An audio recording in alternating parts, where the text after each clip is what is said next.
One thing you had just mentioned was around data analysis, and so I wanted to just to dig into that a little bit because at the beginning we talked about evidence-based versus data-driven, and so I just wonder what your thoughts are on the difference between those two things, specifically like when we have all these tools at our fingertips, like Yeah. Google, Facebook, everything is like literally just puking data at us. Mm.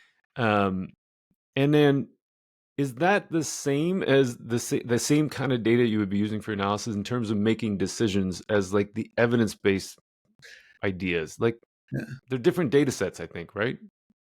Yeah, and so I always kind of warn people, and this is one of the key kind of misconceptions. Also, one of your questions, right? So a lot of people they look for insights where the light shines, and here is what I mean. This is the old analogy about the drunk looking for his keys, right? No, yeah, And yeah. so this old story about a policeman at night seeing somebody on a street lamp kind of Mm, hurrying around the leaves, and he goes and say, "What's wrong? I lost my keys. I can't enter my home." And so the police agent helps the person a bit, and then it's like, "Are you sure you lost your keys here?"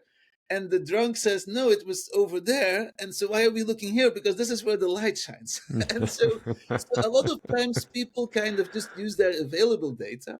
And why is this so enormously misleading is because the data you get specifically for free for platforms, right? It's the hmm data that they can measure and want you to use, and it's mm, not necessarily the data that is useful for you. And so in my exercises, I always kind of start from your actual goals, and we work that out, and then we look at the available data, and then we ask the tough question: to what extent are these overlapping, right? hmm And so how good of a proxy are they?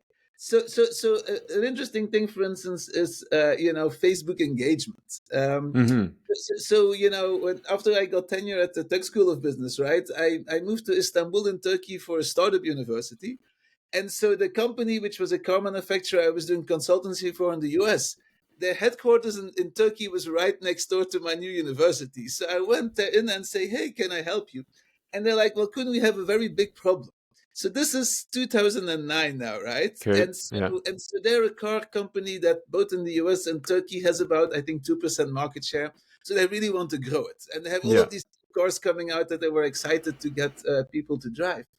And they're like, "Well, we're so proud because we did what you marketing professor told us to do, be where our customers are.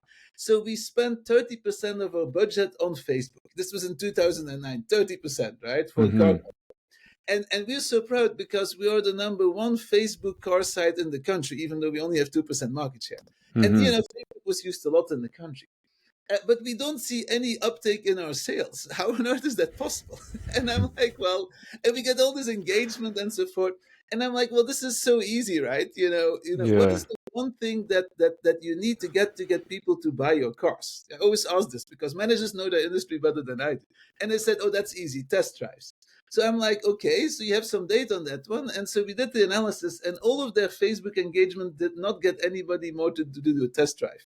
Hmm. And then you can dig deeper, right? Is it the wrong audience? Are we having the wrong message and so forth? But Mm. this Facebook engagement metrics didn't tell them anything about how their business was doing, and didn't even got people in this necessary test drive. So Yeah. I think kind of, if yes, you want buzz, you want people to talk about your brand, right? But it's very important to just double check that there's at least a decent correlation, Yeah. and movement in the same direction between the metrics you get and your ultimate goal, whether that's sales or something else that you really want to move.